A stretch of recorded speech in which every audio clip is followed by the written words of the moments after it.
Hi everyone, I'm Ken from CryptoTradingKS and the inventor of the CTKS Method and BORSOG trading. If you're new, a very warm welcome. And welcome back, KS family. From my 30 plus years in financial markets, I explain the smart money mindset to assist you to be more of a financial blessing to yourself and those you love, gaining real wealth and positive excellence in the process. If you would like daily updates on price movements in the crypto and stock market, please subscribe to YouTube. I've left helpful links in the description of this video, including links to the CryptoTradingKS Masterclass, also the tax software I use. There's also a link to the CTKS Partial Masterclass Scholarship. And if you're interested in the CTKS Masterclass, please contact an ambassador through the links in the description. Please consider sharing and liking this video and also subscribing to the channel. We would love to have you as a part of our globally extended KS family. Let's run the numbers. Bitcoin is currently down 2.93% to 18,371. Ethereum is down 6.74% to 1236. There's a lot that happened in the past 24 hours. The Fed at the FOMC meeting went ahead and raised interest rates, or more like the Fed funds rate, by 75 basis points. That's 0.75%. And the next FOMC meeting is in 41 days. I thought it could be interesting to time travel forward 12 months and just make a bit of an understanding as to where the federal funds rate is likely to be. Right now, it's in the 300 to 325 point range. And 12 months from here, we're actually thinking that it can be within the 4% to 4.75% range. We're likely to see 150 basis point increases in the federal funds rate within the next 12 months. Sometimes it's easier to look at news headlines rather than dig into the source material. But inside the CTKS community, we do the hard work. And we also run the numbers. We seek to get a really firm understanding of what is actually happening. And what you see here is the summary of economic projections that accompanied Fed Chair Powell's speech. There are some charts here that can really help your understanding. When we look at the change in real GDP, obviously because we went through the C-19 crisis and the world effectively shut down, that hit all economies across the world and was responsible for a lot of inflation as supply chains broke. What we can see is a normalization pattern occurring within 2022 towards the longer term outlook. It doesn't look too bad. One thing that a lot of people are expecting is GDP to just go down and down and down, enter a very bloodbath orientated recession or Great Depression. The figures don't actually point that out. And when we look at the unemployment rate, we can see it's around a steady 4%. Because of supply chain disruptions and the war in Ukraine and a number of other factors, we can see that inflation looks to be peaking in 2022. This is the Fed's data. This is the FOMC meeting minutes. And we anticipate inflation to come down. And when we look at core inflation, we're also expecting that to come down as well. And over time, we expect the federal funds rate to actually decrease over the coming years. There's a degree of variability around these estimates, and as Jerome Powell said in his speech, no one can predict the future, we can only estimate it. So what did Jerome talk about? And the wonderful thing, and I love this with Jerome doesn't say, this is just my personal opinion and I'm not talking on behalf of the Fed. That's fantastic. We see so many government officials just hiding from their responsibilities of their job that they're paid for. Chair Powell doesn't do that. Well done, Jerome. Chair Powell says exactly the same things that he's been talking about time and time again. That price stability is critical. And that without price stability, employment just won't happen. It won't be stable. More rate hikes are coming, and the Fed needs to be sufficiently restrictive to destroy demand. And they're going to do so by reducing the size of their balance sheet. The housing sector has weakened significantly due to higher mortgage rates, and this is basically slowed down business fixed investment, whilst there's weaker economic growth abroad, which is constraining exports. The labour market continues to be out of balance, with the demand for workers substantially exceeding the supply of available workers, and this is putting inflationary pressures on the economic system. In episode 635, I analysed Jerome Powell's speech that he gave at Jackson Hole. In that speech, he talked about rational inattention as the thing that the Fed absolutely had to break the back of. In the FOMC speech, Jerome said that rational inattention has not taken over just yet, but that is not grounds for complacency, and if higher inflation countries continue to let their inflation run out of control, there's a greater chance that rational inattention will occur, that inflation expectations will become entrenched. And if we look at global inflation expectation data, we can see Russia leading the pack 12%, India 11.1%, Sweden 10.3%, and Sweden just recently did a full percent or 100 basis point increase in its fund rate. So we can see inflation starting to curl over. And we can see Japan 2.4 and New Zealand 3.3. They're controlling inflation quite well, but it's all on an uptrend. The Fed is increasingly data-driven, and Jerome said, over the coming months, we'll be looking for compelling evidence that inflation is moving down, consistent with inflation returning to 2%. What Jerome needs to see is the annual inflation rate coming down. And Masterclass students, you get this live chart in TM4. You can see Jerome was saying that the Fed balance sheet will be reduced, actually increased.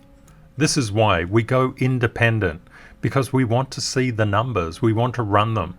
And so when we look at the 10-year break-even inflation rate and the 5-year break-even inflation rate, they're both decreasing. But the 5-year forward inflation expectation rate is also decreasing, but it had a bit of a kick up. It basically follows the 10-year and the 5-year. At the moment, the market is looking at inflation as demand destruction. So as inflation goes down, the only way to effectively do that is to cut the money printer off. And what does that mean to stocks? They don't become asset inflated, they actually go down. And so we're seeing, for example, the Nasdaq, this green line here, coming down with inflation expectations, and also Bitcoin coming down. Over the next year, we're going to see massive volatility, and when we look at the US dollar currency index, we can see the DXY got above that very, very heavy resistance, came back, retested, and resumed back up. We've seen an obviously inverted correlation between the DXY and the major stock market indices as well as Bitcoin. Bitcoin is moving in alignment with the stock market at the moment. So you can see as the dollar surged up just recently, Bitcoin came down. There was a bit of hesitancy as to what the FOMC would bring in its wake, but we can see the dollar is strengthening. And that dollar strength is weakening the stock market as well. This white line is the Nasdaq 100 index. It's really important to run the numbers for yourself, because often you'll see inverse relationships only to go direct again. For example, when we look at the Nasdaq 100 with inflation adjusted or real interest rates were actually increasing as the Nasdaq 100 increased. When real interest rates started to drop off, The Nasdaq started to rally, but when they started to reach a kind of bottoming with real interest rates and they went negative at one stage, they're starting to become positive. That created a rounding top. This doesn't mean that this is always the case. So you need to be very, very aware that some things can move directionally together and then become disconnected. This is the way of financial markets. The Fed anticipates ongoing increases, but the pace will depend on incoming data that relates to the evolving outlook of the economy. One thing that Jerome says when he gives his speech is the labor market is very tight at the moment. There's an imbalance. There's too few workers and too many jobs. We can see by these statistics that the total job openings in both the private sector and manufacturing continue to actually increase. But what's happening is that we've got a lot of time. Average weeks unemployed is currently 22.3 weeks. And we can also see employed full-time weekly median real earnings are decreasing. Inflation is really biting into people's pay packets. And this is what Jerome was talking about. When, for example, inflation hits people's pay, it means that they can buy less and less. You can see a lot of memes on social media. What inflation? A package of ground beef costs the same as it did last month. Oh, although it shrank quite a bit. And this is exactly what inflation does. And when we look at the federal funds rate prediction in April 2023, we can see it's currently at 4.605%. It's increasing. It's getting over a level of resistance. It's really, really going up. And we can see when the Fed funds rate actually explodes upward. That's not too good for the stock markets or crypto or real estate or anything. But this volatility can be very, very good for trading. The Fed is focused on restoring price stability, so they're going to have to be restrictive in their policy stance for quite some time. They're not going to prematurely loosen policy because that can just put them right back into hot water. They're taking forceful and rapid steps. And they know the consequence of this is a decrease or a hit to GDP, a hit to growth, and a hit to employment. If you're an investor, I would suggest you take a small percent of your investing funds and put them into trading, especially learning about how to trade. We're going to have a lot of volatility. There's so much profit that can be made in the waves of volatility. It's important that investors don't cut themselves out of trading opportunities. Let's have a look at how the markets reacted. We had a bit of a spike in fear and then a decay in fear. What was actually happening inside the market? The markets were trying to rally over resistance, dual levels of resistance, for example in the Nasdaq 100, and that's failed. We've got a continued downtrend. What happened to bond prices? They rallied up and then came down. What about bond yields? They rallied up, then came down. We saw gold come down and look at the dollar. The dollar, the flight to safety is just exploding, and oil is basing. And when we look at junk bonds, which is a really good risk on or risk off indicator, the risk is definitely off.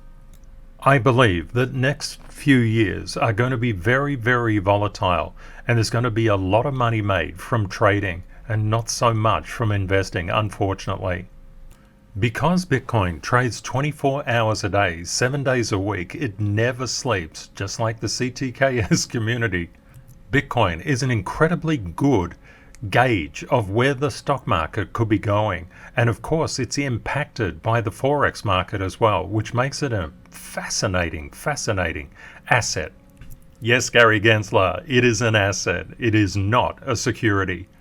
Sorry, couldn't resist. Okay, let's have a look at Bitcoin. What we saw yesterday was max pain was at 19,000. Look at this spike. We were basically right here anticipating that Bitcoin could go higher because the max pain levels over the next couple of days were actually higher as well. Always keep your eyes on the max pain levels. Bitcoin is currently trading at 18,519, and we saw the max pain for today actually drop down to that 18,500 level. And we saw the options expirations go from $25 million to $70 million. And what do we anticipate in the next trading session? There's about $434 million worth of options expirations with a max pain of 19,500. And please note, we are actually trading under the Armageddon line. That's a pretty important line, and it gives a bit of a meaning through its how it's worded. Please let me know in the comments, do you think Bitcoin will spike up and reach 19,500? Wasn't it fascinating? We reached nearly $19,860, and it spiked up and then collapsed. We're going to get a lot of volatility inside the markets. One thing to take note of, we are a BORSOG community. We buy on red, sell on green, and you can see so much volatility inside the markets.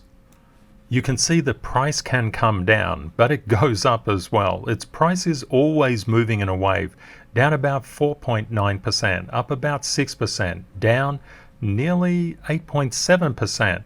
What if we get that 19,500 max pain? That would be a 7.39% move. And when we BORSOG, we're all about synchronizing in with the market. Because BORSOG trading is actually a market synchronization technique where you start with very small position sizes, literally coffee money. You're trying to synchronize in with the market. When you feel synchronized, you can then scale. When you feel desynchronized, you can descale. This is just a circuit that you will run. And the word BORSOG comes from rule 621, which is buy on red, that's the BOR, and sell on green, that's the SOG. But we don't buy or sell mindlessly. The first thing we do is mark up our charts with the CTKS method. Then we look beyond the charts. We look into the news. We track the news every day. We track the economic system every day. We track everything every day. We're really, really diligent people. And then we come back into the market, the crypto market, finding the market's focus, and we understand that before we buy or sell, we must master emotional control. If your emotions are in control of your trades or investments, you'll simply lose money. The way to BORSOG is actually first doing your BORSOG code. And that's what you see inside our beloved community each and every day. The BORSOG codes will give you a really good understanding of where and how well you're predicting the market, and markets can be very, very difficult to predict. Over time, you'll get more and more accurate. And we know as a community, the market rewards your active learning. It doesn't reward much else. And to perperatum, so good to see you back. And if you're a quiet observer inside our global family, perhaps just reach out and say hi as a comment. We'd love to see you comment and welcome you in. Each and every day, our community learns, and we're all about the sharing of knowledge. And we talk about a lot of things. And the things we talk about are all designed to make you a happier person as well as more successful financially. Because money without happiness is just another form of poverty. Your BORSOG code has 3 dimensions. That's like what we do all the time, 3-dimensional thinking. The first part of it is, what do you think the market will do? Do you think it will go down, go flat, or go up? Of course, this is just the majority of the weight of your thinking. It can do all 3 things, and we saw that in the last trading session. It can go down, it can go up, and then it can go flat. It's the way it is. But what you want to do is to try to figure out at the starting point and at the end point, do you think it will go down, flat, or up? And there's no concern at all about being right or wrong. There's no such thing in the market. There's only varying degrees of predictive capability, and you'll get better every time you do this. And that's what our community is all about. And then the next thing we look at, we know that the market controls the return, but we control the trade or investment. So we can't force the market to do anything, but we can do our risk management. So these percentages, which all add up to 100 in here, are all about what do I think the probability is the price goes against me, goes neutral or flat, or goes for me, and consider the going for me last, not first. And the reason that we do that is it's a very powerful way to overcome FOMO, fear of missing out, or fear, uncertainty, and doubt. And that's why every time you place an order into the market as either an investor or a trader, and as an investor you might be holding for the long term, but it really depends on where you buy. That's why every investor really requires the skill of trading, because that's about actually understanding better what the market does in reality, not what the news and media outlets talk about, because news and media can have vested interests, sensationalism being the first one. And the synchronization score is just the percent synchronization you feel with the market at the current time. It could be high, it could be low, it doesn't matter, it's very personal. Looking at the entire crypto market, there are currently 21,048 cryptos, and global crypto market cap decreased 2.45% in the last 24 hours, down to 898.31 billion. The greatest gainers in the last 24 hours: Celsius up around 6.2%, Compound up nearly 4%, LDO 1.8% up, as is Algo, USDN 1.8% up, and APE 1.53% up. The greatest losers over the past 24 hours: EOS down about 11.6%, Helium nearly 10% down, Leo a little over 9% down, Curve nearly 9% down as well, Luna down 7.55%, and 1inch 6.2% down. We're getting into a zone where we don't have a lot of support below. That could cause a cascading liquidation as longs get liquidated. You can think about these big movements up as shorts covering their positions because price has moved against them. Short squeezes, and you can look at these as long squeezes. We may get a long squeeze under here, but if the volatility is on your side, if you're actually looking at volatility with a concept to buy the dip, you just got to make sure where that dip is going to start to slow down. This can be very scary for people because the real question is, where could Bitcoin's price fall to if we don't get a push up? We know that the options market is expecting higher prices, but if that doesn't eventuate, if it goes against us, what kind of support levels could we hit? I invented the CTKS method to actually understand exponential price action in the crypto market. Because cryptos are unlike any asset class on the planet, they obey very, very different rules, and trying to understand where support and resistance levels play out is incredibly difficult in the crypto market.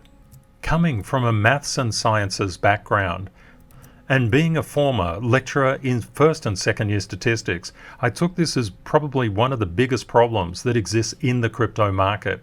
How do you objectively identify support and resistance levels in an exponential asset class? That's actually why I developed the CTKS method, to answer that question. The CTKS method shows structural integrity inside the crypto market, and when we apply this to Bitcoin, we can see that we have a very big gap. If, for example, we lose this particular support level at $18,269, we've got a big air pocket, a big gap. It's like a plane flying along. It hits an air pocket, it can drop. That's why planes drop. And that's what we see in films from time to time. And what we actually would hit is down here at around 16,699. There's a couple of levels, and you always have to be aware of overshoots. When price comes down, it can come down quite hard, and it can take time to get stopped. That's where these support lines come in. So what happens if we lose the 16,700 mark? We could be going down on our way to 13,883. If we've got sufficient momentum inside the market, it means that we can overshoot these support lines. That's why we BORSOG. We're all about buying on red, but we do it very, very intelligently. We understand and know market structure, and this is very, very different from people who just look at recent price action and say, oh, the support is here, the resistance is here. That's not how it's done, and institutions don't look at it that way either. And we're all about the institutional smart money mindset here. We're not about retail thinking. Now, what if it goes the other way? Because there are some potential pressures inside the market for price to go up, we have to actually pass through these two resistance levels, but fortunately they're fairly light, at 18,408 and 18,639. And then as we come up through the Armageddon line, the next area of structural resistance is at $19,999.91. Fantastic, like a car price. And then we have two levels of resistance above, 20,725 and 20,804. We've got a very steep level of resistance at 21,946. You must always think in three dimensions when it comes to crypto. Crypto is the most volatile asset class on the planet, and as such, you must think about what happens if price goes against you, goes nowhere, or goes for you. But consider the goes for you last, not first. These special structural levels or dynamic daily smart money buy and sell levels are called Stanfield levels because they derive from the CTKS method. We can see basically three regions that as smart money we need to prepare for price if it goes against us. And it's not guaranteed the price will go against us, but we must be prepared. The first one is about 18% down. It's likely that if price falls through this gap, it could fall quite hard. Hit the first support level, get slowed down. Hit the next support level, get slowed down even further. Hit another one below that at around 16,244 and get slowed down still, and then start to consolidate with maybe a spike up. Or it could spike down and then spike back up. We've seen that kind of behavior a lot in crypto. The next potential level is around this 12,450 mark because we've got a lot of support playing out at 13,883. So if price comes down, it could do its dance like it did there, but come down a little bit further, it's actually striking stronger and stronger support. And if it climactically sells off, for example, if Russia decides to start firing nuclear weapons, we may come down to this 10,800 mark. One thing that we know as crypto technical analysts, the sharper the descent, the sharper the ascent. Sharp angles reflect. So if we get a very sharp push down, we're likely to get a very sharp reversal. Sharp angles cannot maintain themselves. That's a rule that we understand, and that's a rule from the masterclass. But we can't only consider if price goes against us. We need to consider if price goes neutral. That means it would just consolidate and trend around here. But we also have to consider if price goes for us, what could we be looking at? From around the current price, the first thing we could expect is about a 9.4% increase up to around the $20,000 level. If we get through that $20,000 level, we may actually get a cascading short squeeze that will push price up to around 23,416. That'd be about a 28.2% increase. If we start to see some positive momentum within the market, we could come up to the 30,237 level. When you start trading and investing, it can be very confusing because you can look at levels and say, ouch, I just think it could just plummet, and then you just don't participate in the market. But what we do is that we just watch these SLs for price behavior. We just see where they're going and what the probability is if it would go up or go down. We've got a lot of negative probability in terms of price action at the moment, but when we look at other factors such as the options market, that is throwing a kind of a different signal, and that's why we need to be very acutely aware of what is happening, and that's why we need to run the numbers. There are 434 million worth of options expirations at a max pain level of 19,500 tomorrow. So that would make the first positive zone of about 9.4% permissible. It would be possible. And then when we look to the 30th of September, we've got $1.75 billion worth of options expirations expiring. So you've got to think, at a max pain level that came down from yesterday's 23,000 down to today 22,500, that kind of makes the second probability, if price goes for us, of around 28%, more than possible. Have a look at this big spike up. Max pain was 19,000 yesterday, and look at that spike. It's all the way up to nearly 20,000. These things can happen. Does this mean it's guaranteed that the market is going to ascend? Price is going to go up? No, there's nothing guaranteed, but the probabilities do suggest that the option writers, the people with the big bags of money, they're not very happy about paying out $1.75 billion. And they would be likely to push the market up by liquidating shorts that are coming in. You can see that the market is very problematic, and it's not always something that is so clear cut. It's like it's going to go up or it's going to go down. All you can do is your best to understand where the probability may lie. Another factor that we can look at are the longs and the shorts. You can see the longs starting to come out of the market, but they were increasing. They were buying the dip. And then what happened? The Fed announcement came out.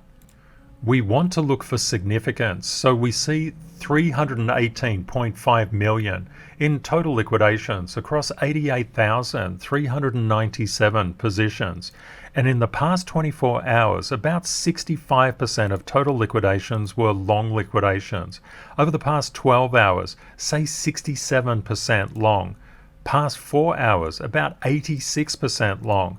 And the past hour, around 62% long. So it looks like the longs are getting liquidated at a decreasing rate. That means it may be the shorts turn coming up. And what do we see? Price is always moving in a wave. It doesn't go straight down and it doesn't go straight up. It's always waving. But we can see we've lost this first support line. We've lost this second support line. We've lost this third support line. Price is under, but price does something quite interesting. It tends to come back and reconfirm that the resistance is higher before resuming down. It doesn't always happen, but it does happen. When we go down to a 5-minute basis, we can see that the major alts are following Bitcoin's gravity.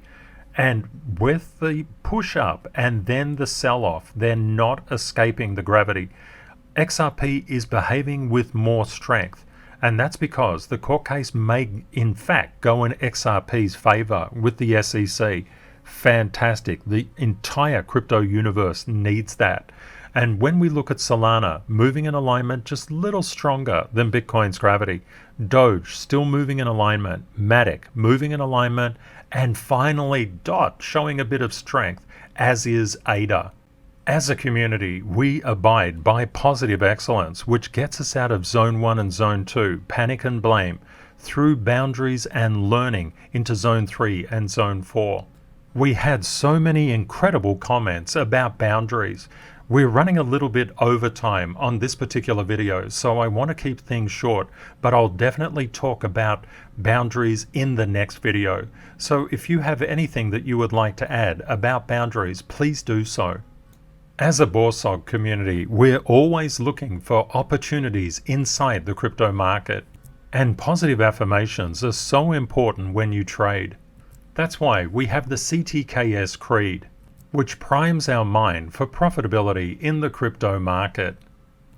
At the core of everyone's being is a question. Is the universe for me or against me? Do I see life as a hostile adventure where I must defend myself from everything and everyone? Or do I see life in a different way, where I put in the work and effort and I get rewarded for that work and effort? Albert Einstein asked this question, and it remains true to this day. If you see the world around you or the universe as being a hostile place, you'll act in a hostile manner. If you see the universe being a kind place, of course, there's always things that don't go well. But overall, we're part of a system where human beings tend to lift each other up more than push each other down. You can see this all the time. In any natural disaster, people just get together and help people that they don't even know. If there is an accident, people come forward to lend assistance. If people are unwell, they share their concerns. If people have lost loved ones, there's of course an outpouring of sympathy and compassion. With this all said, the first part of the creed is I know the universe wants me to succeed, because it does. Every day I show kindness, integrity, and gratitude.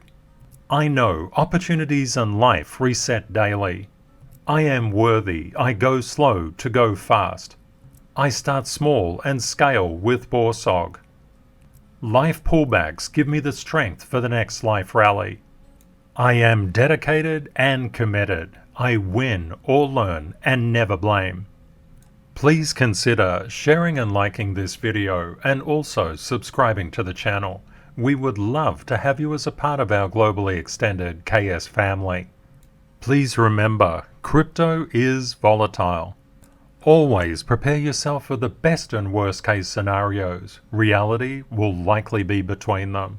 Stay safe out there, my friends. Take care and see you next time. Bye for now.